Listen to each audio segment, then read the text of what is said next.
Good afternoon. Welcome to the Monday, August 12th Town Council meeting for the town of Orono. We'll start. Our first agenda item is a roll call, and roll call shows that Councilor Larway is here, Councilor Marks, Councilor Demerit, Councilor Kenny, Councilor Powers, and Councilor Baker. And do we have Councilor Berthel online? Not at this time. Okay. Can you pop in and let us know when she joins us? I'm expecting her. For sure. Thank you. The first item on the council agenda is agenda review. That's a time for us to look ahead at what's on our agenda today. It's also an opportunity for any councilor or any member of the public to ask that something come off our consent agenda and be addressed as a single agenda item with discussion and a separate roll call vote. Are there any agenda review items from members of the council? Any agenda review items from members of the public? There she is. Councilor Berthel has joined us online. Good to see you. Thanks for joining. We're just in agenda review no right agenda now. items for me. Okay, thank you. Okay. Item 3 is, and none from the public. Okay. Item 3 is approval of minutes. I would take a motion to approve the minutes. So moved. Second. Moved and second. Any comments on the minutes? Councilor Marks? Yes, oh, sorry. Is that on now? Sonia, can you hear me? There we go. Okay. Yes, I had just sent today an email. I'm sorry I wasn't able to send it earlier today. I had 2 errors that I noticed in the minutes from July 29th. One is item 12A and one is item 12B. Shelley has that email. And item 12A, there's a statement that Clint Deshan made a report back about the first meeting of the working group from the NECAP committee, and that was actually me who made that report. Everything else is accurate about the report. And then on 12B, on next steps, it lists 3 priorities delegated to the NECAP committee, and actually only 2 of those were delegated to the NECAP committee, and 1 was assigned to the town manager and the council chair. Shelley, do you need more details or do you have access to that email? So I would like to amend the minutes to reflect those 2 corrections on July 29th. Any counselor need anything else, let me know. Okay, with those 2 notes, I don't feel like we need to amend. Yeah, if without opposition, we'll accept those notes from Councilor Marks. Okay. And we will have to do a roll call vote because we have someone online. So we're going to start to the left every time with the votes. If we could, just be ready for that. Councilor Larway. In favor. Councilor Marks. In favor. Councilor Demerit's in favor. Councilor Kenny. In favor. Councilor Powers. In favor. Councilor Baker. Yes. And Councilor Berthel. In favor. Great. That's a unanimous 7-0 vote approving the minutes from July 8th, 2024, July 15th, 2024, and July 29th, 2024. And thank you to staff for the excellent work of putting those together. Next item on our agenda is public comments. There's a chance for the public to address matters of concern that are not on our agenda.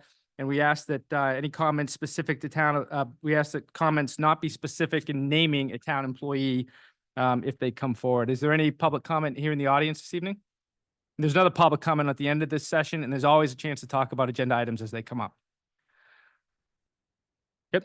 Any public comment online? Not at this time. Okay. Then we'll close the public comment period and move on to public hearings. We have 1 item for a public hearing today.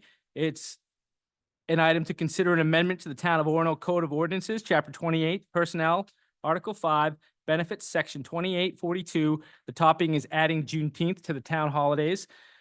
Do I need a motion to open the public hearing, or can I just declare it open, right? Declare it open. Okay, the public hearing is open. Is there any public comment?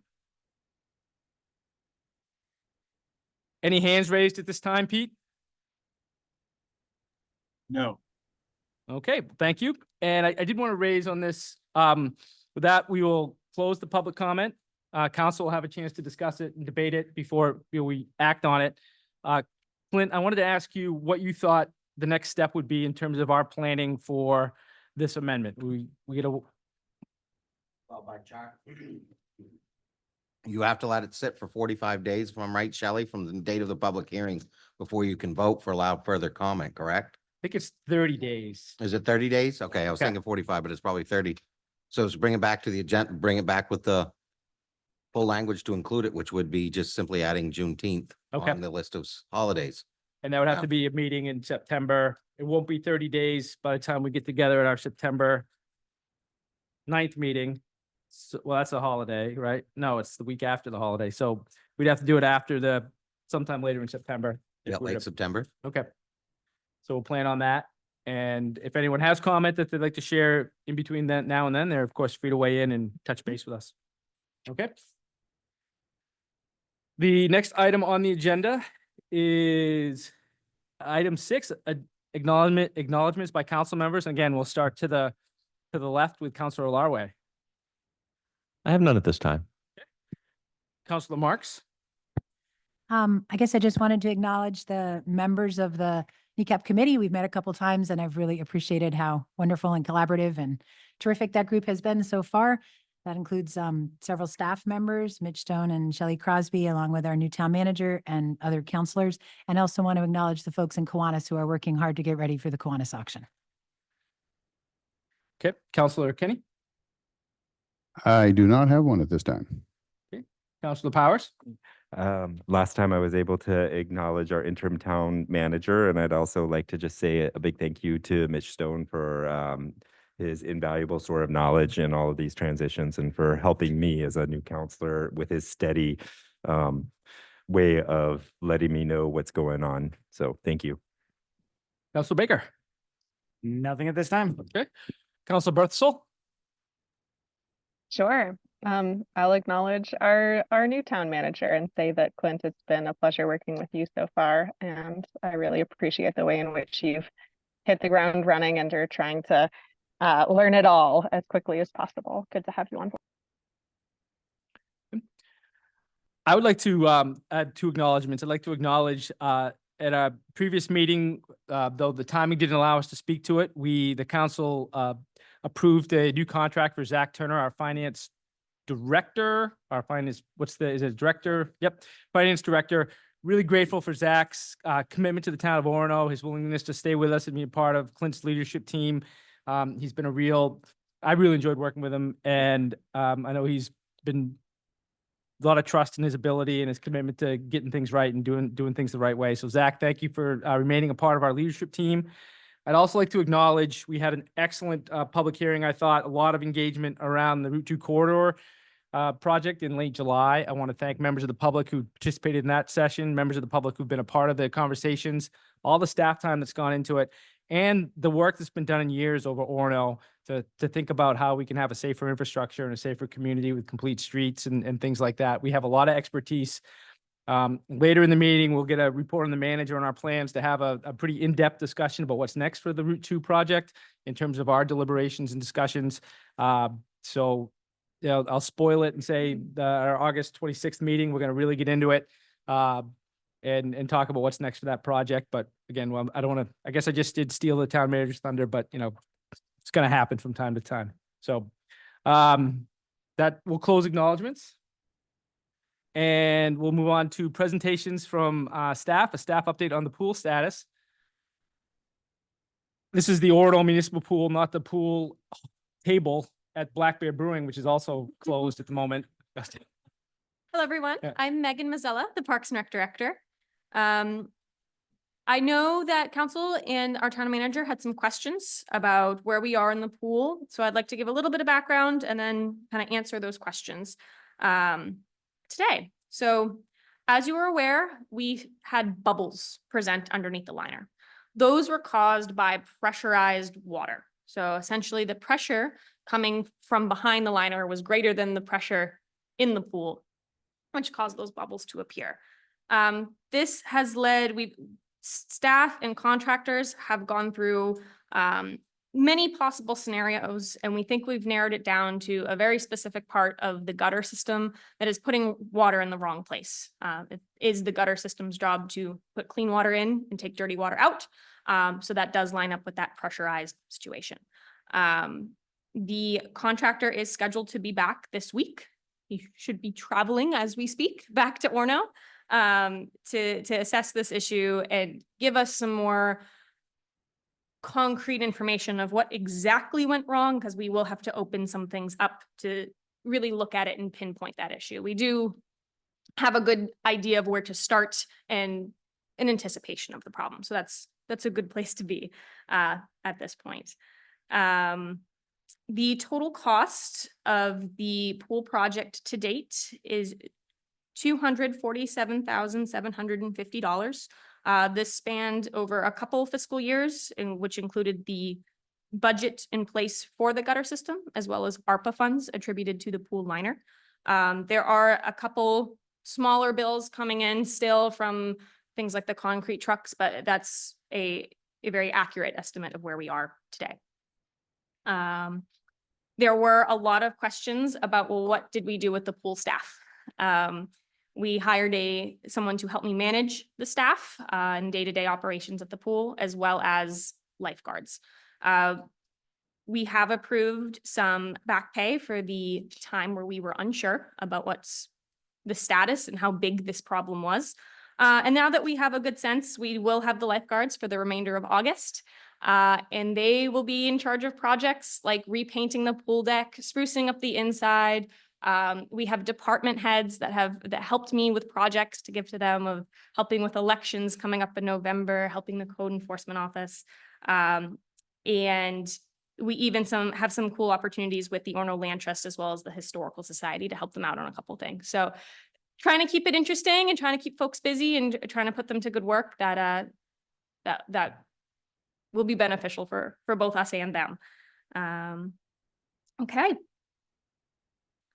I do think, based on the extent of the issues and the extent of the work Public Works has to do to help us recuperate, because there will be parts of the pool that need to be dug up, it does look very likely that we will be closed for the remainder of the season.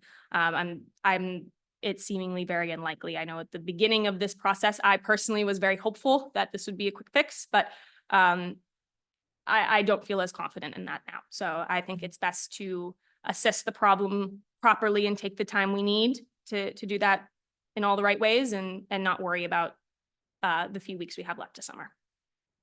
Okay. Does anyone have any questions for Megan? Councilor Baker? Do we have an estimate on costs to remedy this? At the moment, this would fall under warranties. So I don't have an Perfect. estimate of cost at the moment. It is Yeah. assumed that It is some warranty work though. there is, Okay. there is both warranty in the gutter and in the liner. So assuming all the problems are what we think they are, they would fall under warranty at the moment. Yeah, I will be updating if any of that changes or there is new evidence. Any other questions? The question is Councilor just, I guess, gratefulness for your creativity dealing with staff issues, helping people still be employed and for a time that they thought they were going to be. So I think that's a really great achievement. Councilor Marks? I just want to second that. I've heard from a lot of people in the community how much they've really appreciated how well you've handled that. I've heard from several of the lifeguards themselves and quite a few parents. And anyway, just thank you very much. Thank you. I'd like to say how hard this is and how much I've appreciated, particularly Megan, your professionalism and leadership as you stepped up and managed this facilities project.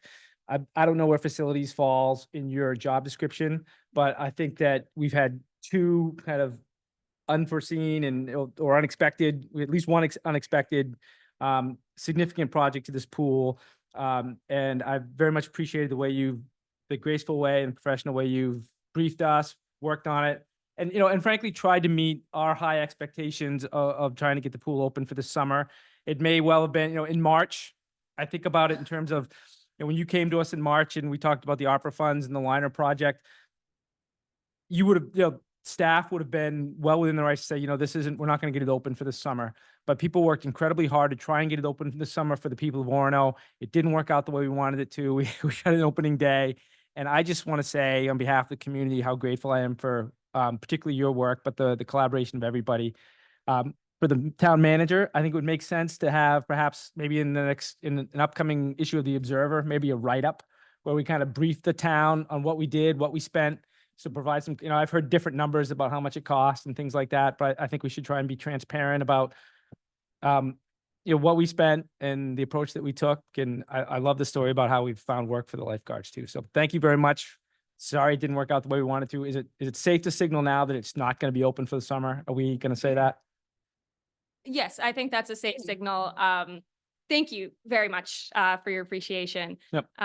Sometimes with big projects, these things happen, but it's important to move forward in a positive way and to reflect on the mistakes rather than dwell on them. So that's Yeah. how I'd like to continue to move forward as best I can. Yeah, let's be a community that tries. Mhm. And then, when it comes up short, if things unexpected happen, let's be transparent about it. Mhm. But so thank you very much. Okay, that's the pool update. And Clint, it gets us to that, hard answer for people that I think is important too. Unfinished business, we take an order, we have an order before us to take order 24-145 off the table. Can I get a motion for that? Moved. Counselor Baker, can we get a second? This is the Webster construction project yep, second from Counselor Marks. Now, this is, all in favor, any discussion? Yeah, I would like to know why we are removing it. We're taking it off the table, so. Oh, back off the in- table. Yeah, in Understood. July, we Misread tabled that. this. Counselor Kenny led a discussion about, we I have a bid understand. in, okay. So we put it on the table so they give people a month to talk about it, and now, okay. All right, any further discussion? Okay, Counselor Larway, In favor. Counselor Marks, I can't see the light. Sorry. I think I'm on. Okay. In favor. favor, Counselor Demerits in favor, Counselor Kenny, In favor? Counselor Powers, In favor? Counselor Baker, Yes. Counselor Berthasell. In favor. Thank you. All right, that was a 7-0 vote to take order 24-145 off the table. Now I would take an order approving order 24-145, order accepting the bid received from Von D. Thibodeau II of Bangor, Maine for $1,381,350 for Webster Avenue infrastructure improvements, and we'll have discussion. So moved. Okay, move to move forward with it. Second. Second. Okay, is there a staff presentation? Clint? So because there's so many staff involved and there was a lot, this has been presented multiple times, I just thought I'd present with the information and questions you had from the last time it came forward. The packet includes every information, including a summary of all the times you've had it and the dates and the minutes, so you could have reviewed those if you wanted to, and for anybody in the public. Some of the key pieces, had some great meetings with Counselor Kenny, and we've had some great conversations, and I guess I want to thank the council for taking the time, because it provided me a lot more opportunity to understand issues with the community as a whole. I've had meetings with Chris Prue on his site about some of the things going on with sewer as a whole city. Got a better understanding of our combined sewer outflow requirements, which we'll probably have some updates in the future for the council to learn more. In doing this, though, had a great conversation, group meetings, brought in the Oliver Associates, Mandy, who represents them. She's answered multiple questions. Some of those I tried to consolidate in the memo, but in the short of it, in reviewing everything that we saw, what is being brought back for you today is a new funding plan. It is for the full project price.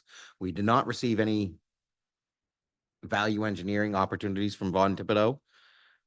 Although that doesn't mean there couldn't be next year when the project happens. I have a sense that they're very busy, and this is a bad time of year to be sharing any potential value engineers.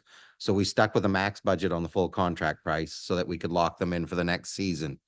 I would say the largest topic throughout is whether or not the rail crossing is a component of this project that could be postponed. And I think that could go either way. In the conversations with it, I think it was well designed. It's using the flows it was needed. The pipe that's there is smaller than what is recommended by the current analysis of a 50-year flood incident.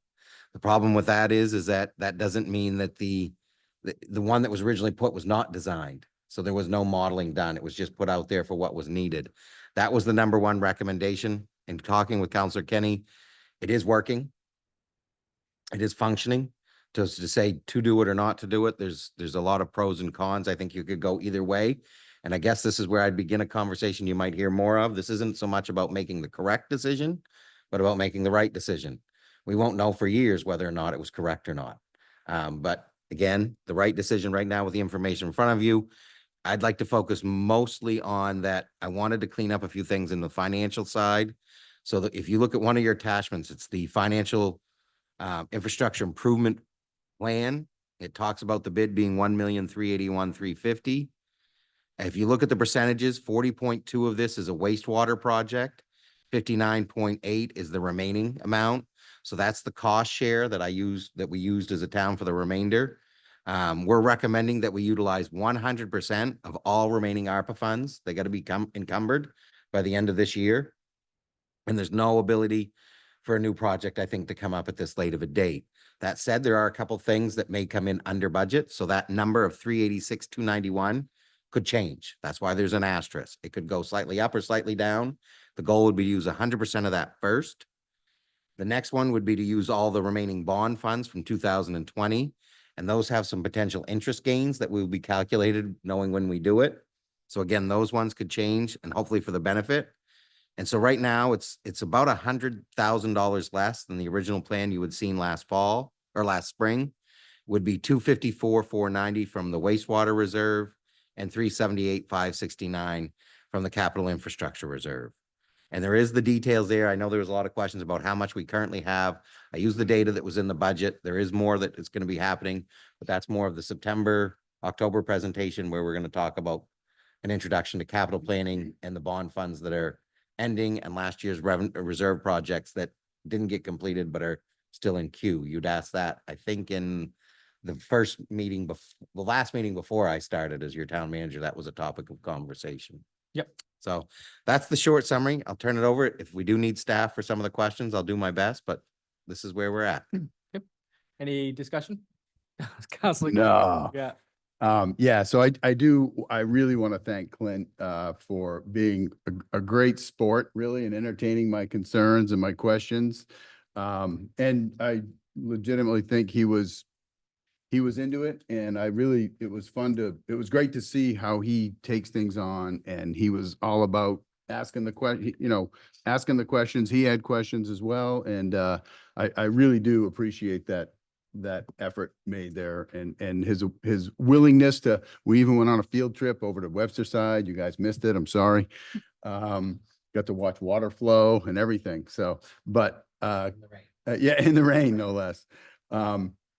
And I think we had some good learnings along the way, and maybe we're not arrived at the exact same spot, but I think that's totally okay as well. So, overall, yeah, I really am focused. I appreciate that we're using all the ARPA funds, and we're saving some of our capital reserves. I think that's really important. I just would like for us to, I guess, longer term, and I think we talked about a potential facilities capital plan subcommittee, and I think that would be a really good idea. And I want to be looking at everything that we're doing through the lens of some sort of cost benefit analysis. And sometimes it might be risk analysis, but I feel like today we get a lot of different studies, and then we feel like we've got the study and the study said this, so we have to do this. And it just doesn't, the whole system doesn't feel right to me. And I think we could add a little more scrutiny to what projects we start. I mean, I think this town for a long time hires studies relatively easily, and we've got a whole book of them that we can go back and look through that are still sitting there. So I think that all leads into how we go about what we agree to spend money on from the beginning. I still continue to be super concerned that we're going to tax people out of their homes in this town. I know it firsthand from people. We all, I assume, hear it firsthand from people. So this is coming from that perspective. And I know it doesn't mean there's always going to be things we have to do. I totally understand that. With this, we've saved another 150 or so, I think, based on using the ARPA funds, kept it in the funds. I really hope that this council will consider holding off and saving another 150 with the under the track section of this project. I think I've asked, and I don't think we got a real clear answer. What happens if we don't do it? I don't think I don't think there's anything catastrophic. 'Cause it's surface water. And again, we don't have a real answer as to what happens if we don't do this. Right now, there's a pipe there. The water is flowing through it. We've seen it. I've seen it for the past 2 years. I've videoed it and watched it. I've videoed it after very big rains and it's still flowing.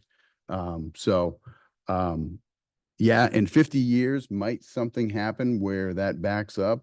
I doubt it, but if it does, basically, I think it comes up through the storm drain and it sits in the yard where it's currently sitting along the railroad tracks. So it's basically would revert back to exactly what's happening now if that were to back up, which again, I don't think is going to happen in 50 years. So that's, I guess, where I'm at. I'm hoping we can save another 150,000. Just as we know, I mean, we've got 2.6 million that's been committed to the library.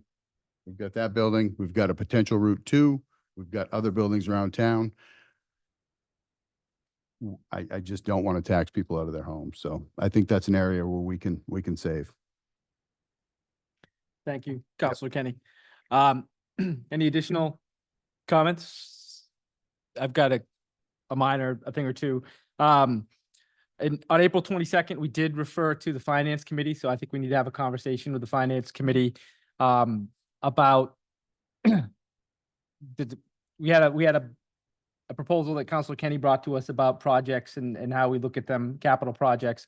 So I think that's a discussion we'd want to go back and look at what that order was. But we voted unanimously to table not table, but refer Councilor Kenny's order at that time to the Finance Committee. So that's a conversation that we should have.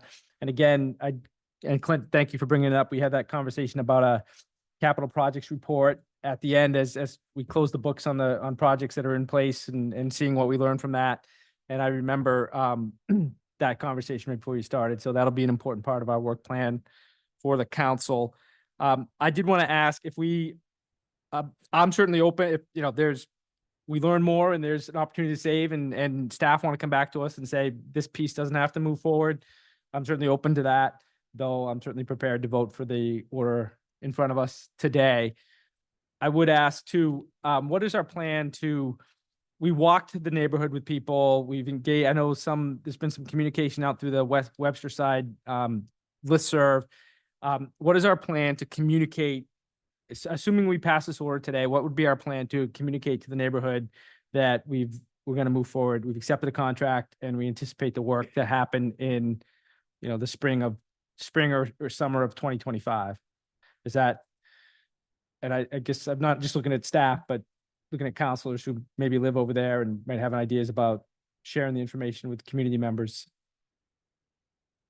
Councilor Marks, if we adopt today, does it make sense to the listserv? Is that the right way to get the word out, or is there other? Well, I mean, from what I know in the neighborhood, that's the only listserv or Facebook group or anything that's particular to our neighborhood that I know of, but that doesn't mean other people don't know who are listening. So I guess what I would want is staff to write up some short announcement of the project and the timeline, whatever you want people to hear communicated. And then I can certainly forward it to the Webster side listserv. I'm on there. And then I guess I would just ask that if anyone else on the listserv or anyone else in the public or anyone else knows of other, social media groups that reach out to the Webster side to send it along as well. It'll be on the listserv. If staff gets it to me, I can post it there. When does the Observer go out? Yeah, when's the next? I bet the voice in the sky knows for sure. Yeah, Pete, I know you sent out the dates and I'm not going to remember them off the top of my head. It'll be printed late this month and go out early September. So late stuff. So editorial content needs to be in by the end of this month, and it goes out. Okay. Wouldn't that be a good spot? Obviously, just for a little write up. Yeah, absolutely. Good. People like that observe. Yeah, Sarah. No, it's good. Okay. Are there other questions on this, or are we ready to vote? I guess I'm feeling a little bit confused on the under the railroad track piece right now. So for those of us who weren't there and didn't walk and didn't, see whatever was seen in person, I know we saw some photos of, I guess, what was that pipe in our packet. I guess I've heard, it sounds like our town manager saying that staff does not have an opinion about whether we go forward with that part under the railroad track, or is there a recommendation from staff on whether to do that now? I mean, I'm aware of the possible savings. I am also aware that costs on projects only ever go up.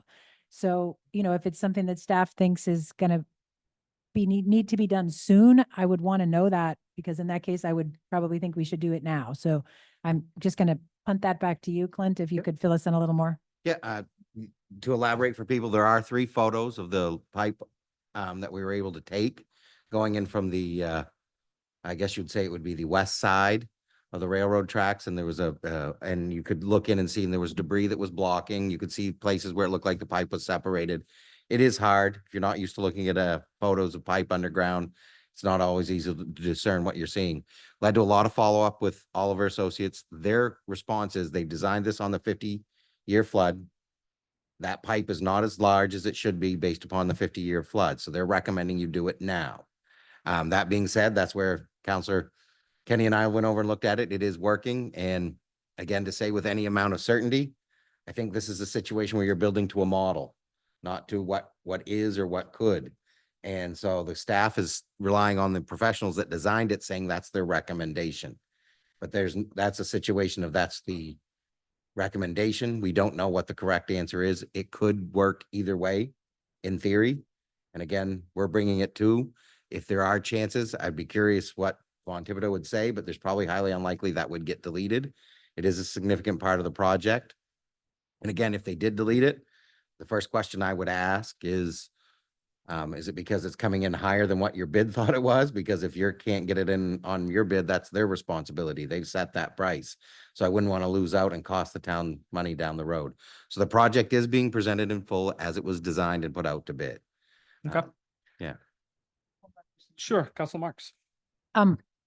Presuming that it did back up, does that lead to issues of pollution in the river? Do we have, I'm assuming that there's a In the- reason why we don't want our water going that way.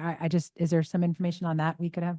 I could do some more digging. I really can't answer that. I mean, you're getting into the situation. Where is that what is that? I mean, if it's basically stormwater, I think the biggest concern I had, which I shared with Councillor Kinney, is if the stormwater was affecting your sewer lines because there was issues there.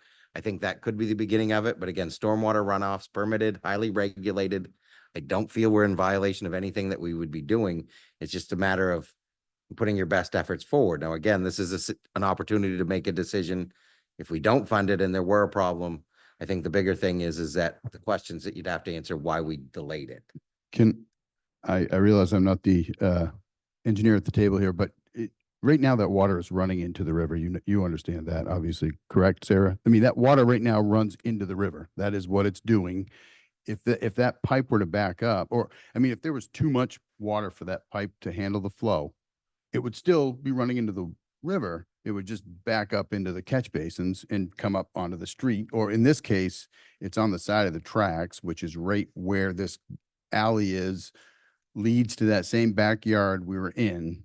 So it would come out, that I'm 99% certain that's where it comes out, and it flows into the same exact spot where it is designed to flow to today. So this is going, and that's I think a broader topic about curbs and how much water we take from the street and put it in the river. That I think there's a broader, and I get it's all permitted and all that, but the way it's set up, when we put curbs in, we have to move that water and it has to go in the river. And I think that's environmentally not necessarily the best thing. I think it's better if it runs into the yards and filters into lawns and things like that. So I think it would be interesting to hear from Megan Hess details on that different topic. But Okay. so that currently runs there. It would always run there. It would end up backing up and sitting where that other water sits now. Worst case scenario, if that pipe did not keep up. Again, I think it's a huge if.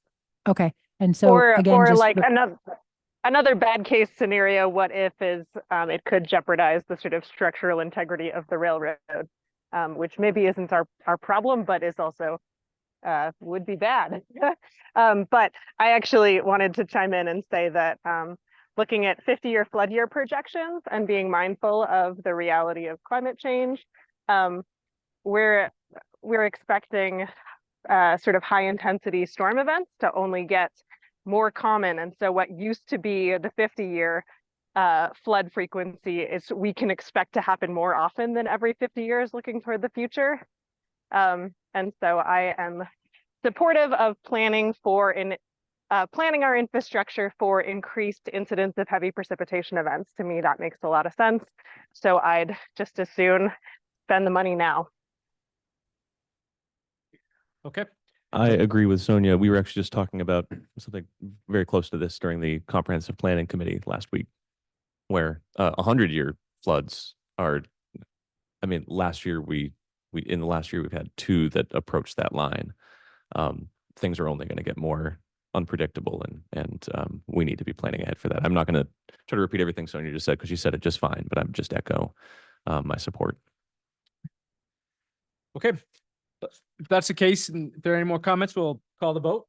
So this is a vote to affirm order 24-145, an order accepting the bid received from Von T. Thibodeau II of Bangor, Maine for $1,381,350 for Webster Avenue infrastructure projects, which includes the stuff underneath the railroad that we just talked about. Councilor Larway, In favor. Councilor Marks, In favor. Councilor Demerits in favor, Councilor Kenny, Not in favor. Councilor Kenny's opposed, Councilor Powers, In favor. Councilor Baker, Favor. Councilor Berthel. In favor.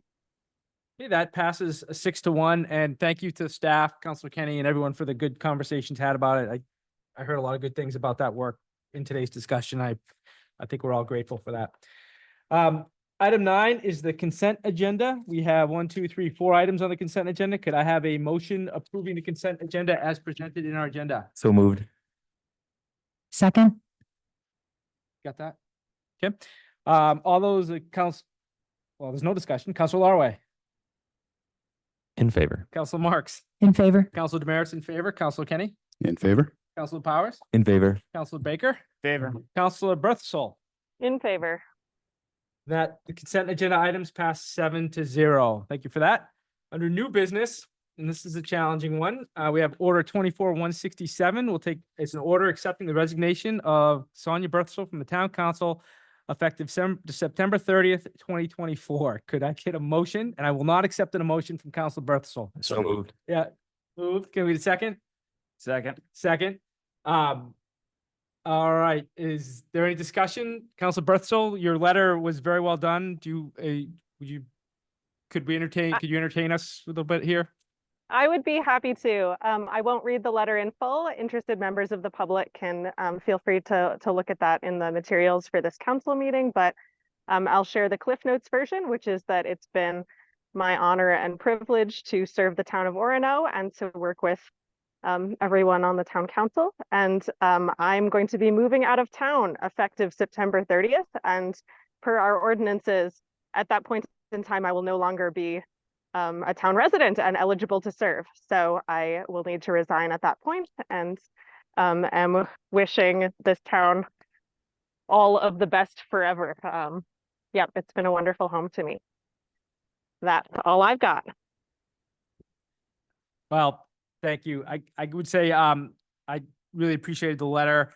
Appreciate your service as a member of this council, and almost nominated you in my acknowledgements for your perfect attendance over the summer, which is a hard thing to do for counselors, but I was looking back through the minutes and looking at the roll call. So thank you so much for your dedication and understanding that these special elections are an important opportunity for our community, and really appreciate that too. So any other comments? I'm sure we'll have more opportunities between now and September 30th to say nice things, but yep. I guess I would just say it's been an honor serving with you, Sonia. I know we ran together for our respective seats, and miss seeing you here. Thank you, Sonia. You'll be deeply missed. Okay. Councilor Larway? Oh, I guess we're voting. In favor. Sorry. Yes, okay. In favor? Yeah. Councilor Marks? In favor. Councilor Demerits in favor? Councilor Kenny? In favor? Councilor Powers? In favor. Councilor Baker? Favor. Councilor Berthel? In favor. In favor. I don't know what would happen if we voted this down, but we didn't. It's 7-0 voted to accept Councilor Berthel's resignation effective September 30th, 2024. So she'll continue to serve with us through the end of September. Order 24-168 is an order calling a special election consistent with the Orono Charter, Section 112, on Tuesday, November 5th, 2024, to fill the vacant town council term expiring November 20th, 2025, to be held at the UMaine Collins Center located at 2 Flagstaff Road, Orono, Maine, with polls open on election day from 7 a.m. until 8 p.m. Can I get a motion on that? So moved. Seconded. Moved and seconded. Any discussion? Would our Shelley, would you have anything for us on in terms of that you'd like to provide in terms of information to the community or the council? With this motion, going through this evening, if passed, would allow for a shortened nominations process, meaning that anyone who has interest in running for the open limited seat would need to get into the office, get papers, and then understand that it's going to be a shortened return period. So if the council is inclined to pass this, tomorrow morning, when my office opens at 7:30, nomination papers will be available for pickup for anyone who has interest. And they will be due back on Monday. Nope, sorry. They will actually be due back on Wednesday, September 12th by noon. So I just wanted to bring awareness to the public that it is a shortened nominations process from the normal 100-day process. It's normally 100 days. That's interesting. Okay. Shelley, could you clarify for members of the public who might want to run? How long is this term they would be running for? The election would be in November and the term would be until when?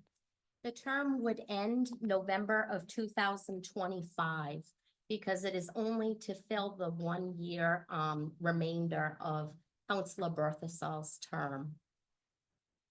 Thank you. And in terms of nomination papers, it's 25 signatures from Orono residents to get nominated to be on the ballot. So it's not a huge heavy lift. And we'll talk and have more information for the community about, what we do in terms of if we do a candidates night or anything like that in terms of those conversations. Okay, any more discussion about this? And I appreciate Councilor Berthasell giving us this advance notice so that we have plenty of time to communicate the opportunity. If there's no further discussion, we'll call the roll. Councilor Larway, In favor. Councilor Marks, In favor. Councilor Demerits in favor, Councilor Kenny, In favor? Councilor Powers, In favor. Councilor Baker, In favor. Councilor Berthasell. In favor. Excellent. All right, we're gonna have an election in November apparently around here. So, is there something going on? Yeah. All right, so there'll be something else to vote for when we come to the polls in November. Order 24169, an order changing the due date of the first installment of FY25 real estate and personal property taxes from September 12th, 2024 to October 3rd, 2024, and for interest to begin accruing on said tax balance remaining as of October 4th, 2024. The second installment date of February 13th, 2025 per order number 24-121 will remain unchanged. Could I get a motion to So moved. Moved, moved and seconded, and Assistant Town Manager Mitch Stone will walk us through this. Thank you. In the excitement of passing all the orders around the budget time, we set the date for tax bills being due. When we did that, we maybe didn't figure out the math as well and not leaving us enough time to get this all done with enough notice for the community. So the goal behind this is, and we've done it in the past at times where commitment has been tough to get a certain date and get it printed and make sure that we have all the information in it. Moving that to the October 3rd date will allow us staff time to be able to do all those things and give plenty of notice for folks when they get their tax bill that they don't have to try to turn that around. The original date that we have there, we probably couldn't meet even if we committed today. So. Okay, is there any questions or concerns? Quick question. So this will just be communicated on the due date will be changed on the tax bill? Yep. Okay.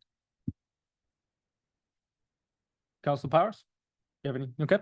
All right, let's move along. Thank you for bringing this forward, Mitch. And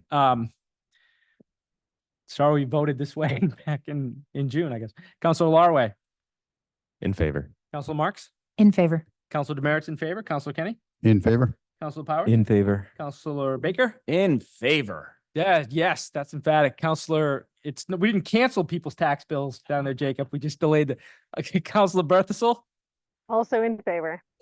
Great, thank you. That passes 7-0. And next up on our agenda is a resolve adopting the Orono Stops Initiative. Could we get a motion? So moved. Give me a second. Second. Seconded. Moved and seconded. So we have an agenda item before us. We've gotten, I guess I'll start the discussion, but turn it over to staff as needed. We've had several conversations starting back in, well, conversations go back years in Orono around safety, and you see it in the safety planning and groups that have been formed. It really came to a point for a lot of us in February. We had a public hearing on the initial collecting feedback for the Route 2 corridor concepts. A lot of people talking about concerns about pedestrian safety, bike safety. And then in March, we had a very kind of illuminating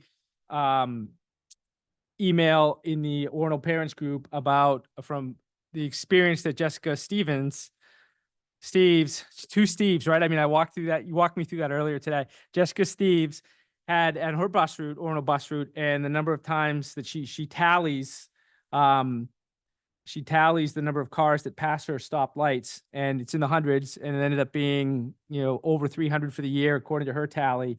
And the Orono police, we brought this forward. We had a conversation with Chief Merrill, and very responsive approach to that. And that sort of really kicked off the whole idea of, how do we as a town speak with intentionality about our approach to not only the school bus stoppings, but just public safety, pedestrian safety, bike safety in general. So, Mitch, Clint, do you have something you want to share from staff on this? And I know we've got some folks here who want to talk about it too. If you'd like, I could bring up Chief Merrill, but there is a palm card as well as some additional information that were in the packet, and a copy of the resolve. We're working on, and hopefully a press release and maybe a press event in early August or late August, the 26th. Yep. But again, that's still in the planning stages, but I didn't know if you want to come up and we can maybe bring the palm card up on the screen. Sure. For people to see at home as well. I like that palm card. That's not an 8.5 by 11. That's an actual palm card, right?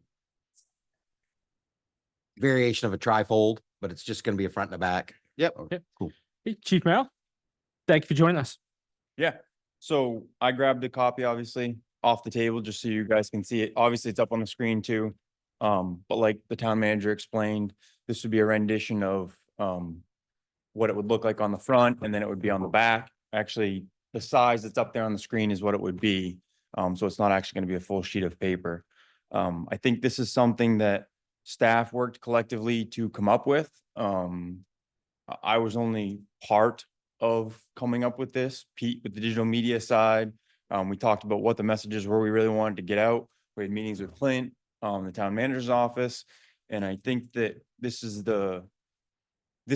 what we think is portraying what you just mentioned, Councilor Demerit, as far as trying to capture what our goal is with safety going into the fall.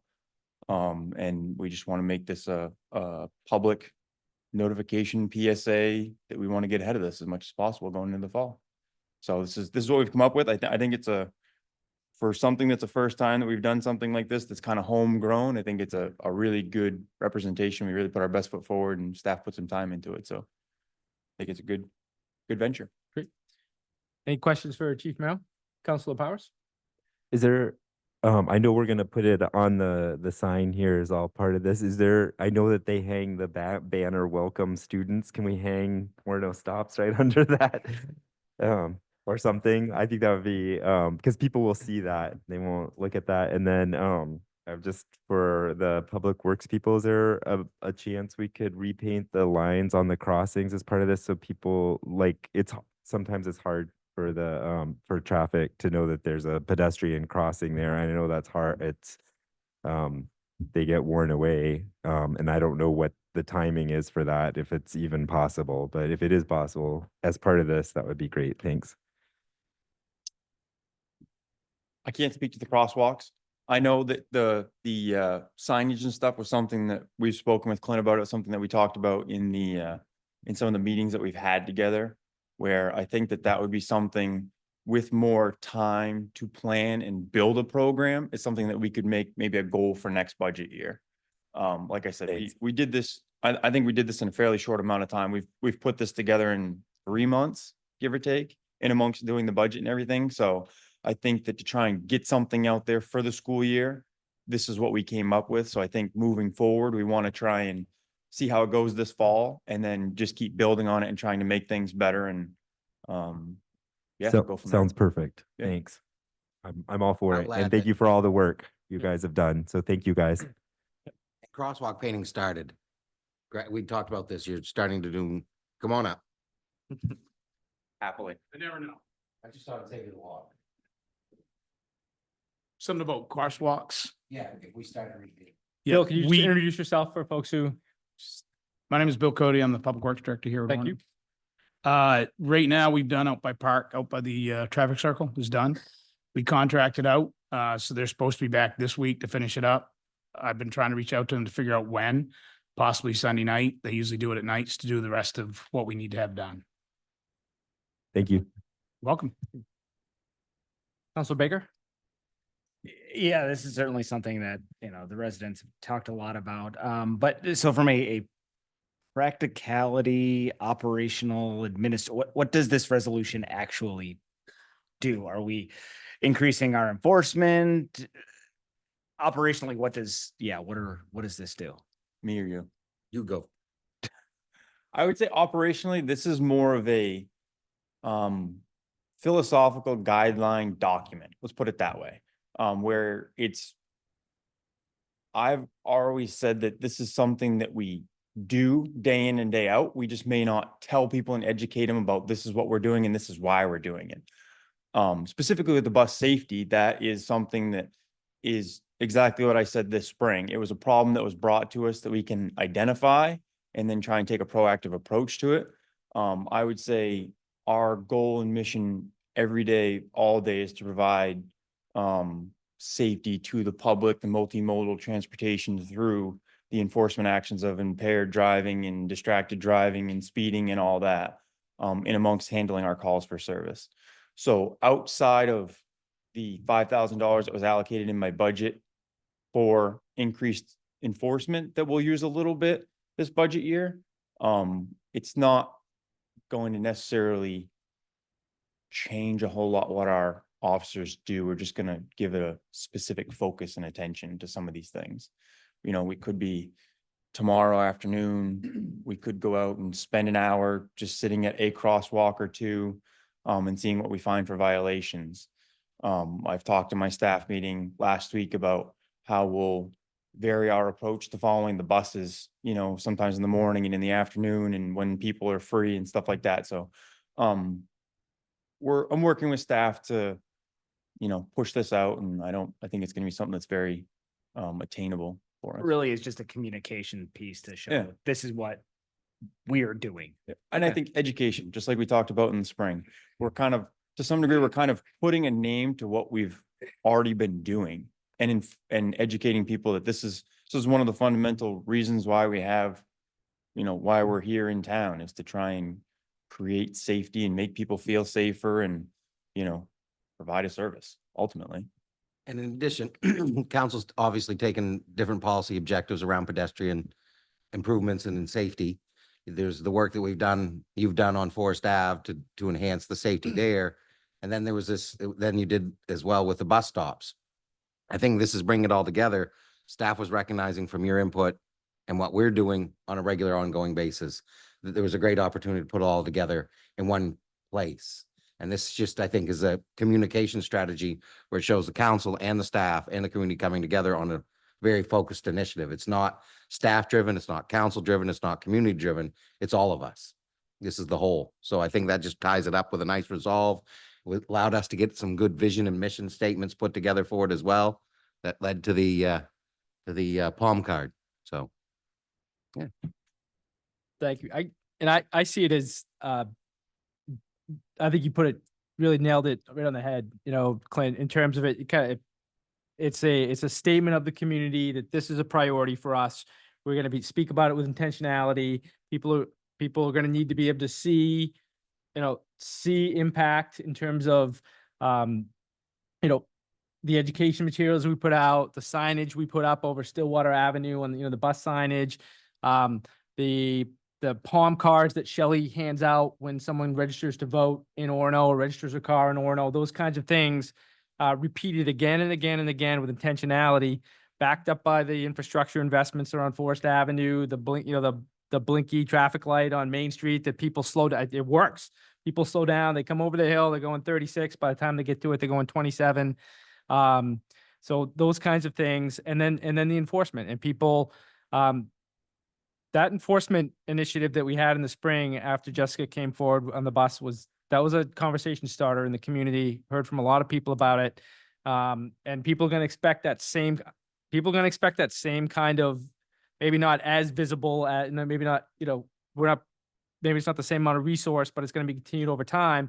And people are going to be watching for it in the town of Orono because we've worked together on a resolution and we've declared it a priority. And we're going to talk about it in council meetings heretofore, forevermore, about the work that we're doing to deliver on our commitment to public safety. So I think you throw in a couple more Latin phrases. Heretofore, evermore. Yeah. So thank you, Chief Merrill. I don't know if we're done with Chief Merrill, but I'd love Jessica to hear from you a little bit about, I really appreciate the work you're doing on Facebook, just reminding people that school's coming. And so could you introduce yourself and why you're here with us today?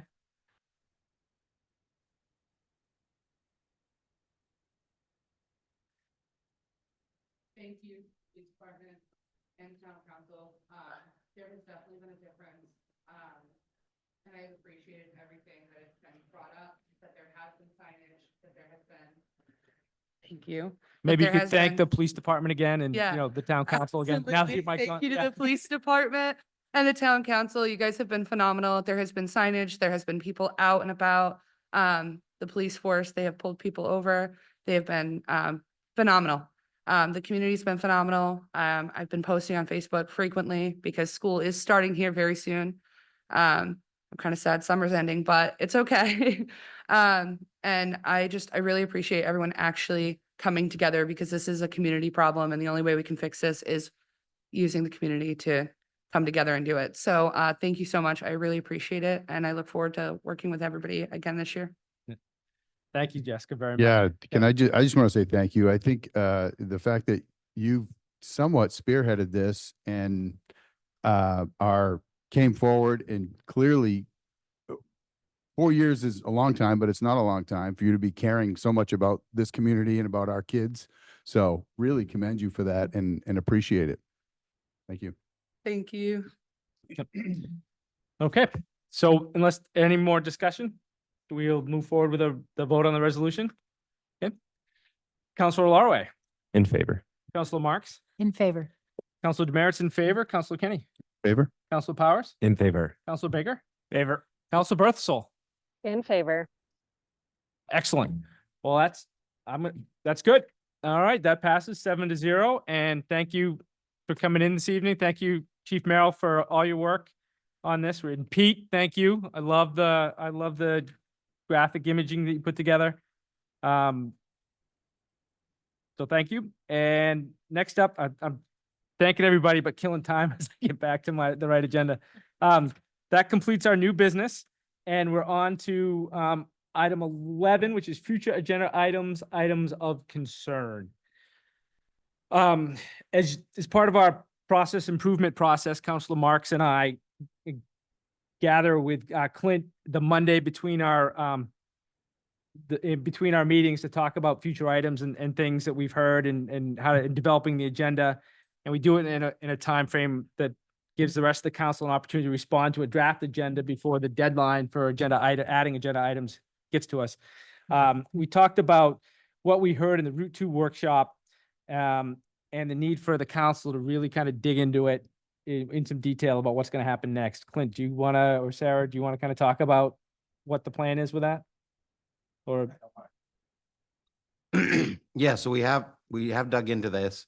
We're putting together, geez, excuse me, the packet for the 26th.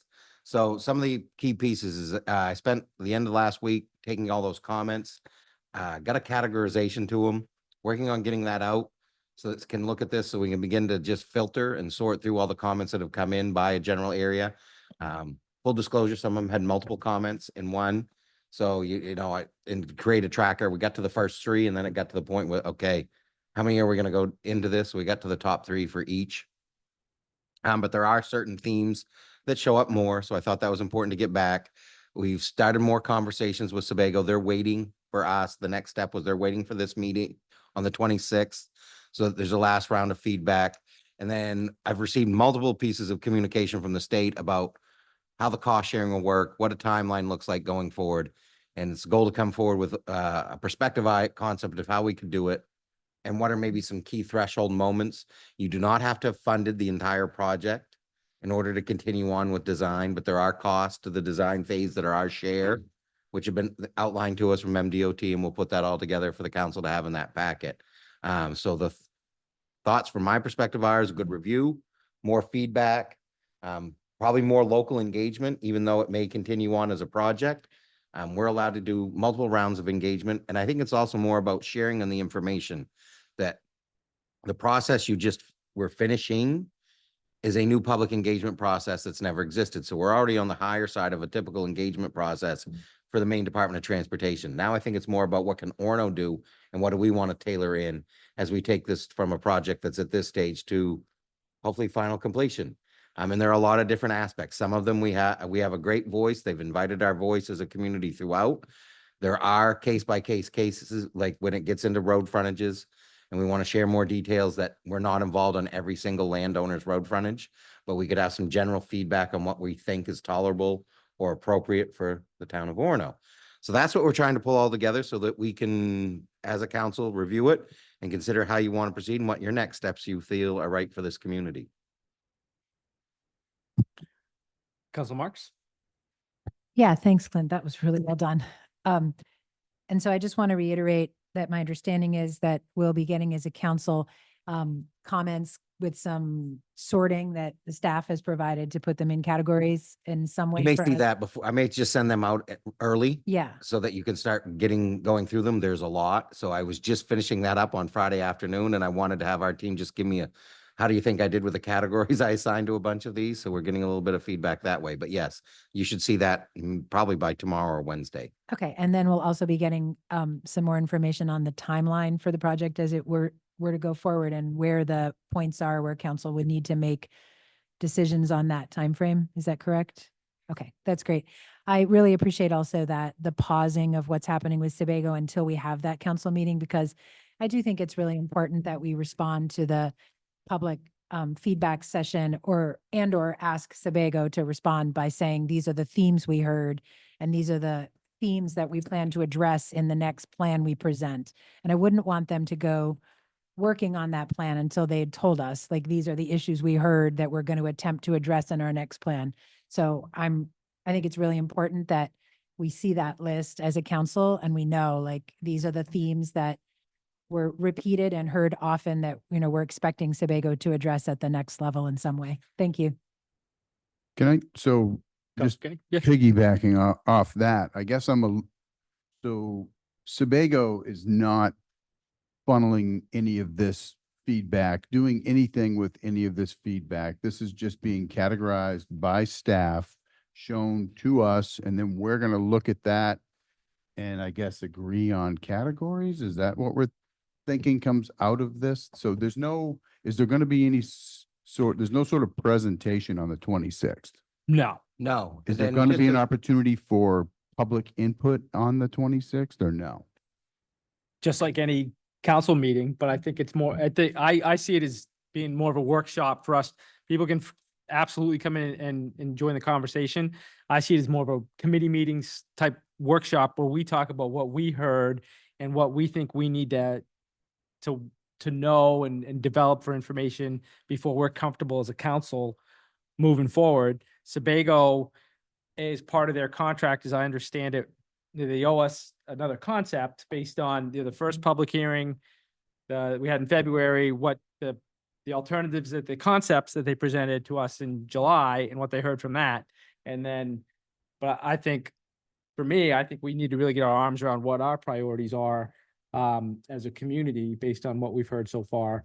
And some things about probably are non-starters moving forward. I thought we did hear some things that might be non-starters for us, but go ahead, Clint. And just to answer your question, yes, and I mean, we're at the concept stage that outlined a process where they would get community engagement, hear what they thought, come up with the variations based upon that original feedback, listen to that again, and then come back with refinements. That doesn't mean another design. We would not be seeing another concept. What you would be seeing is that of the options here, the feedback leaned us to this one being preferable. But again, here are the issues that were identified, meaning we're concerned with right-of-way in this area of the project. That's where a lot of the questions came in. There were a lot of questions that this roundabout maybe not be preferred, or why isn't there a roundabout in this intersection? Again, not that those were the actual comments we heard, but to identify them, because the next phase, as we go, whatever we do as a community, we still have the opportunity to provide more feedback, but our relationships will be with MDOT. Eventually, a contractor would be hired to design it. So this will help us tell that new company that would be designing a project, which is most likely internal to MDOT, but I'm not positive if they would do it internally or they would hire out. But that design would then come back and there would be additional input on that. Not like a public hearing level input, but in a lot of cases, more one-on-one, meeting with the exact landowners as they go place by place by place. But again, this is more than you would get. Normally, they'd come in and say, we've designed your road. What do you think? This is kind of going the other route and saying, we want to get your input before we design it to make you more happy at the first time we come up with a design. I mean, it does require our participation, I think, right? It just feels like a weird place for us to interject the process to me. I'll be just putting it on the table. It feels more like this is what they were supposed to do as a result of a public hearing. And I no problem with slowing it down. And if it took longer for them to do, but it just feels like it doesn't feel like a suitable role for us, to be candid. But that's, I think this is part of the, I mean, they gave us the concept, they took the public input, and now I would think would present us the public input. I guess it's a weird step for us to jump in and tell them what to present us on the public info. I don't know. It's not making a lot of sense to me, but. Leo, what I would say is maybe Clint can answer that more, but it's not important. I mean, I would be great if they were going to come back and say to us, we looked at the public input, we analyzed it, we saw that there are these 5 themes, and these are the 5 themes that we plan to address in the next stage. My understanding from Clint is that that's not part of their contract. And so if we want any look at what the themes were at that public meeting, that we have to do that ourselves. And that's what I understood. Clint, correct me if I'm wrong, but I understood that that's not part of their contract. If it is, I'm fine with them doing that. I just want to see it before they make the final plan. I don't like the idea about a final plan coming back to us when we as a council haven't heard, this is what the public said that we're planning to try to address. So for me, Leo, I'd be thrilled if it came back from them, but if it's not part of their contract, then I want us to talk about it. I want someone to talk about it before the 100%. next thing. That's where I'm at. I agree 100%. That it just feels weird that it's on council doing it. That's all. But I agree 100%. And they're not going to answer every question. And they can't address every question because, as we're discussing, some of them are in direct conflict with each other. When there's 2 opinions, one saying go left, the other says go right. Well, how do they decide that discussion? This is an opportunity for us to hear so that you know what some of those pitfalls may or may not be as they come back with a final concept that isn't about 100% making everybody happy. It's about this is the best they could do with the information provided. Councilor Powers? I think also I agree with Leo and Sarah. We need a little bit of this, and I think one thing that's different about us as counselors here that may not be with Sebago is we live here, and when they say this is something, and somebody says, "Well, I think this," we get an impact with that they may not, a nuance to it and an impact with it that I think would be good for a discussion one way or the other. And if they're not going to give us what they think is the most important things, and I think we have to sift that. Okay. Anything else on this? I just want to ask Clint to clarify. Clint, did I accurately understand that that's not something we can ask them to do, to tell us what are the 5 themes you heard most consistently that you're planning to address in your next concept? Is that not part of the contract, or are we not clear? They are going to hear all those and work those into the recommendations for the final thing, but they're not going to come out with bold statements and saying, these are the 5 themes that we feel were most highly identified Okay, and we have directly corrected. so that's up to us if we want to identify that. And Okay. yep, And did I also hear correctly that this is the last stage where we work with Sebago? Is that correct? And after this, it switches over? unless they got the next phase, but Okay. this would be the end of their engagement. Okay, and then finally, I heard you say that they wouldn't be in the next concept providing any alternatives except the ones that were already presented. Is that true? Like, if we heard consistent feedback, for example, from the public that nobody wants to lose the right turn lane off Forest and Bennick, this is theoretical. And if both plans had gotten rid of that turn lane, is it not possible to still say, please add that turn lane back in, like everyone wants it to stay? In our discussion, the comment would be, is you would see the alternatives that were there. They would Mhm. say the one that is most representative of the feedback. And there would be a note. Remove the right turn lane, Okay. include a right turn lane. Okay, Do not do this, do this. It's not going to be a new drawing sure. or a visual. And it might, yeah. Okay, so the drawings and visuals would stay the same, but they could have notations saying, please change this in this way. Okay, perfect. Thank you.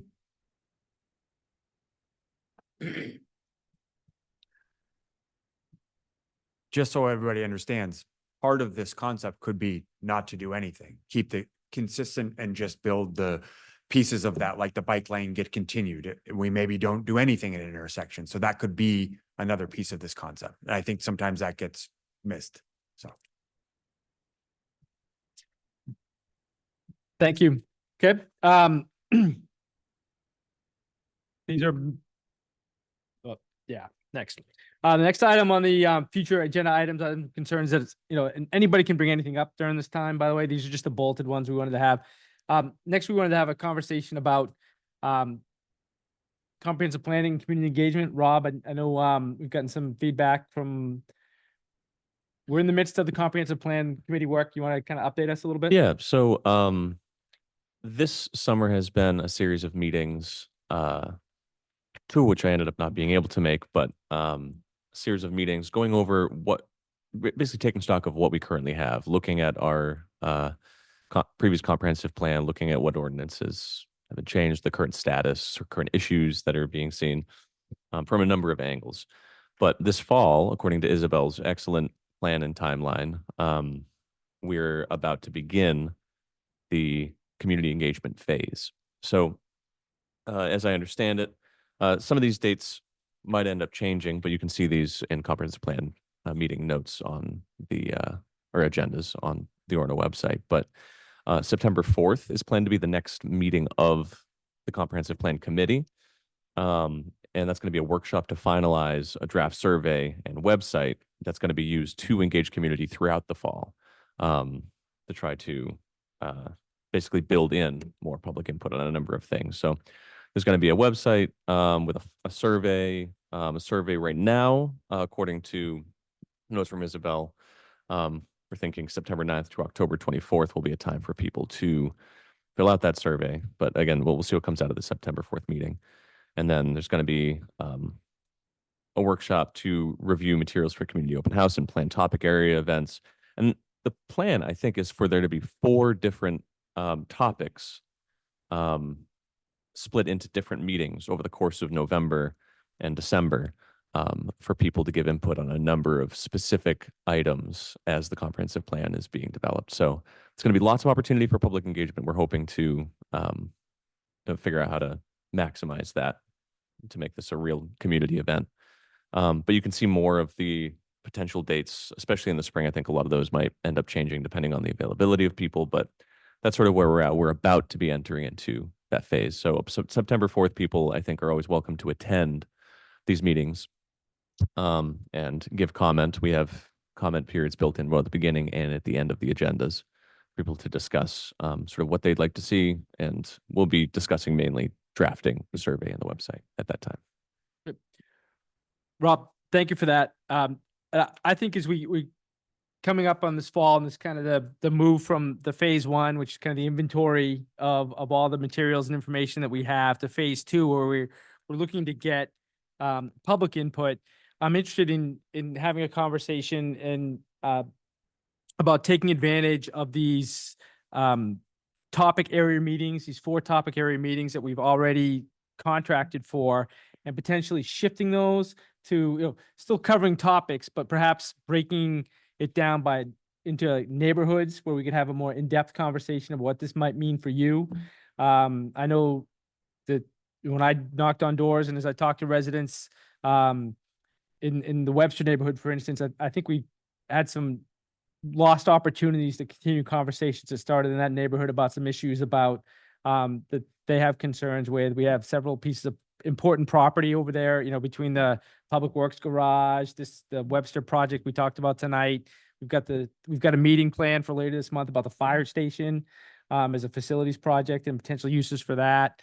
So I'm interested in getting people's thoughts about how we to engage people and make these upcoming discussions more relevant to people by talking more about how this impacts where you live in your part of Orono. So I'm interested in that. No, I think that's a really interesting idea. I mean, part of the constraint is time, I suppose. How many meetings?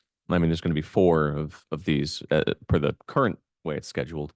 And we've got more than 4 distinct neighborhoods around town. I mean, we could still be splitting it up and seeing how we could focus that. But right now, I think Isabel's idea is to base these topics on what comes out of the survey that's going to be distributed to the community. So, I mean, part of what we might be able to do as council is be maybe figuring out how to make an effort to make sure that some of these neighborhoods that maybe don't get talked to as much, or however you want to phrase that, trying to engage people to make sure that they're filling things out that affect their neighborhoods. But I mean, I can certainly bring this as a suggestion to the comprehensive plan committee, see what folks think about maybe seeing how we might be able to focus more on neighborhood specific things. I'm just not sure exactly how that might fit the timeline. Yep.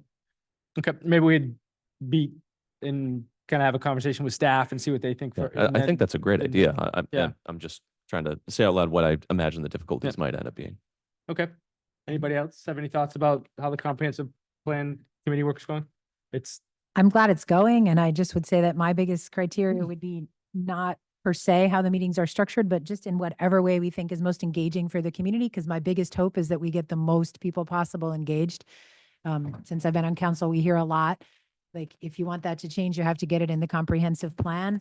And I think these opportunities only come around once every 10 years. So whatever staff and people who've done this before really believe will turn out the largest number of folks to get engaged either in the survey or in person at meetings or whatever that is. My biggest criteria would be highest engagement we can possibly get. Yeah, I've been toying with the idea of perhaps enlisting a bunch of people who have volunteered for me in other projects in the past and doing some canvassing in various places. So maybe I could do some neighborhood specific canvassing. We'll see. I mean, that's just one idea. I'm not committing to that. Yeah, no, I get it. Okay.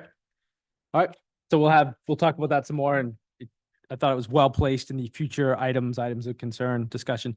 And quickly, just to be transparent, the last item that we had in the agenda, and again, we're open, people can add things here. The Human Rights Campaign Survey, we got an email this is an annual human rights survey conducted by the Human Rights Campaign. We got a letter about it in 3 days after Clint started his job, reminding us that it was time to do the survey. About 8 to 12 but maybe it's 12 communities in Maine are part of the survey. And Orono is far and away the smallest. The next smallest is Brunswick, and then it's who you expect, right? Portland, Augusta, Lewiston, Bangor. So Clinton, we discussed it. I shared this with the council earlier, and we just don't think we don't have the bandwidth this year, Clint, to really dig into it. So when we don't do particularly well, I don't think it's as much a matter of the bandwidth we had, not our commitment to for human rights and things like that, just how much time we have to do the survey and prepare to do well in the survey. So is that a fair? Yeah, and I think it's great for Orono to take a position of leadership in it as the smallest community. But again, being new and wanting to do it right, I think we need to be very thoughtful of this. I've got some feelers out to some of the other communities trying to get out what they do and how much time is invested. Did do the initial inspections. There's quite a bit to it because you got to reference all the ordinances and codes that you have that apply to the areas they're questioning. So, wanted to see, the update I did have is I started going through old files in the manager's office. It does appear that we did submit once. I did find a copy from about 7 years ago that it was submitted. That's the only one I've been able to obtain so far. So I don't know if we've been an annual submitter, if it was done once and not done in other years, but I do know we have at least on some occasion done it once. Yep. Council Marks has questions? I just had two quick ones. Is it something, as I'm understanding from you, Dan, whether we submit anything or we don't, we're going to get evaluated and we're likely to be evaluated badly because we didn't submit? Is that correct? That's what's going to happen. Okay. Yep. And my second question is this something that we could, I don't think delegate is the right word, but like partner with our DIB committee on this fall and ask them to be part of this process for submitting next year and helping us to look through some of this? And I know they're pretty invested in this issue, so I just wonder if we can utilize or capitalize on that group in any way. I think that's a wonderful suggestion. The one that I possibly work, right now, my mindset has been more, Isabel is a great asset and it's so heavily aligned with, do our codes address this issue? Do our ordinances address that issue? And she might be a person that can go through and organize this all for us so that it could be reviewed by a group like that. But I mean, there's so much time to compile. And I think that's something we got to look at first. Again, but my next step is to the city manager of Auburn, Manager Kroll. I worked with him in the past. He was a police chief when I was a city manager there. They're on that list. I'm wondering how or what they do to respond. And we're going to be connecting later this week about how they handle it. Yep. Council Powers, do you have some? I just wanted to add one, if we're done with that discussion. I think so. Yep. Okay, I'm gonna add one more bullet point, and that is coming up in September or October, depending on MJ Sedlock's availability. I would like her to come and debrief on the Orono Fest and give us a quick rundown of things that went really well and things that need improvement, and how the sustainability of something like this, and just have her come and tell us her opinion and what she's doing. So I'd like to have that as a future agenda item. You want, would you like to do that as a presentation to the full council, or would you like to do it as a community engagement committee item and then report in that way? I think the former is probably better but I'm happy to. We'll do the former. Yep. I'm not a strong opinion. Okay. Yeah, does that make sense? Okay, Can I add an item of concern? sure. I've heard from business owners downtown and I've witnessed several times. One of the business owners counted probably, I think, 26 times in a week, people going up Mill Street. And I think it stems from coming from Family Dog. The signage is horrible. I didn't think there was a sign there. I think there actually is, but it's covered by a tree, I think. But I think I watch it all the time, and I think it's an accident waiting to happen. I wonder if there's anything that can be done, whether it's stripes in the road, different sign. I don't know what the solution is, but I think where we've got a hazardous situation there that could use some attention. I think there are two one-way. I was looking at it myself because I've seen it. I think there are two one-ways on the corners of the parking lot that point, away from the light. And yeah. That one on the right is high and in a tree, I think. Yep. So maybe it's just trimming. I don't know, but So, I'm sure we could it look at happens it. a lot. Yeah. And I Clint, guess you got that? Okay. I was just thinking if we're going to bring that up as a future agenda item, maybe we can broaden that a little bit to just be a basic check-in on, traffic and pedestrian safety, kind of low hanging fruit. Because, staff addressed some of those things. They changed timing at lights a bit, but I've still heard feedback from people about it still isn't long enough timing at the light. So maybe that could be an agenda item that takes a look at, traffic safety in general and anything we want to revisit in that discussion. What do you think, Clint? Or Dan or anyone? Anyway, just thought. Gotta put together a list and tick them off as we get through them. Yep. But yeah, I definitely see that as next item is town manager's report. Clint, you want to walk us through these? Yeah, so I'm working with this. These are just updates. As we go through, there's one that I'm gonna kind of add that came in today, but just seemed timely to share. We're closing the front office for the elections, 3 PM on November 4th to 10 AM on the 6th. We are also going to be closing this town office on the 27th from 11 to 1 for a staff luncheon to get everybody together. Something I really wanted to do when I got here. It's kind of a tradition that we're molding from something they've done in the past to some of the ways we'll do it going forward. A little more formal, I had an update from the school. They are meeting on the 20th to talk about pickleball. So we're waiting to hear where that goes. I think right now the conversation more about multiple stripes on the same court, and they're just kind of working it through as a team. So looking forward to hearing back from them. It's kind of an upcoming agenda, and I'm getting used to how your agendas work and what we're doing. And as we build them, we will have an order for a snowplow turnaround easement on Spencer Street at the next agenda.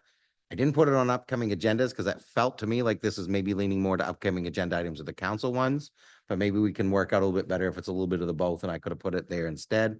I toyed with it this way just so I could actually make a point of me not knowing exactly which place you'd prefer to see them. Forest Ave, traffic calming. Had a lot of conversations with the Public Works. Tables are going in next week. This week and next week, correct? Tomorrow. Oh, even better. So as far as that, some of the other lights are in. They are working on these extra speed, the radar area so that they could slow them down, but that's some underground work and needs to be dig safe. But that's the only piece really not done from all the items that were brought up when the council had last heard this. That doesn't mean it's a closed issue. It's just that we're at those points with all the items that were on the to-do list. And then last, had a second to last, had a resident reach out, and some of the councilors became aware there was a dog incident that happened down in the area of Mill Street here earlier this summer, late July. Just wanted to follow through. That did bring in the animal control officer for Penobscot County.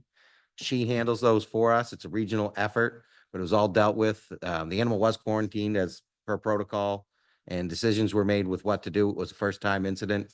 But again, all those are handled through a certified licensed person that is contracted with the town of Orono, not part of our actual police department team. Some communities do have them. Most are going to this model where it's shared because it's just a tough job to find a person that can do, because it's not a full-time position. And then you have to work it in with other officer duties, and it just doesn't seem to fit as seamlessly. And then the last one is Gould's Landing. I know you were made aware it was damaged 2 weeks ago, Saturday, I believe. The plan right now as we have it is it should be back in by Thursday.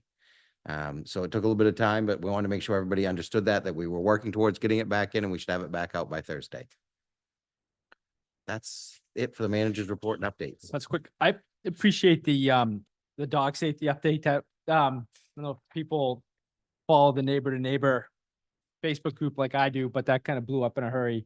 And I think it's important that people understand that we have that resource, and it's a pretty methodical way of addressing those kinds of things. I don't know if anyone had anything else on though, but Council Marks brought in the email. I think the people that they emailed Council Marks, and I appreciate that we're able to bring that to the manager for responsiveness. And I assume that the constituents got a response back in terms of what happened, and it's important that we get responsiveness that way. Delighted to hear that traffic calming, both the sidewalk and the speed table tomorrow start. Bill, is that right? What factory did you say? I'm sorry. Asphalt factory. That is amazing. So thank you. I shared, we had a walkthrough for those who haven't followed Forest Avenue as closely as Jacob and I have. We did a walkthrough on July 1st, and a lot of good feedback from some of the neighbors over there. And I summarized those in an email that I sent Clint to you and to Bill this morning. So kind of those types of things will be tracking and watching and looking for feedback on. So hopefully, kind of set expectations in terms of what the conversation was, what we heard from it. And I think it gets everybody on the same page, but this is what Orono Stops is all about.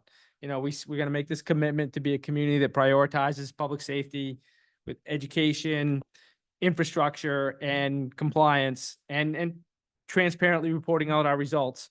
And this is what leads to, public confidence in a community and building community engagement. So thank you for that. And I'm very excited to see stuff going in tomorrow. Sorry, anything else? Oh, are there any public petitions? Seeing none, hearing none. Pete, you can stop us with anyone online anytime you want.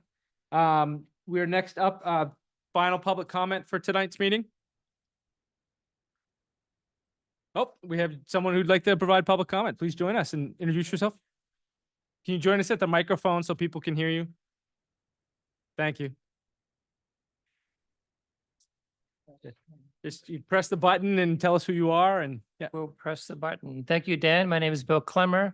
My wife Ann, residents at 41 Forest Avenue for the past 18 years. I should know the number.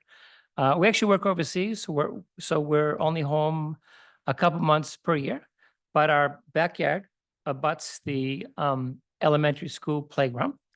And on any given school day, there are dozens and dozens of children who cut through our yard, which is fine, to go to school. So we have been anxious about the traffic on First Avenue for a long time.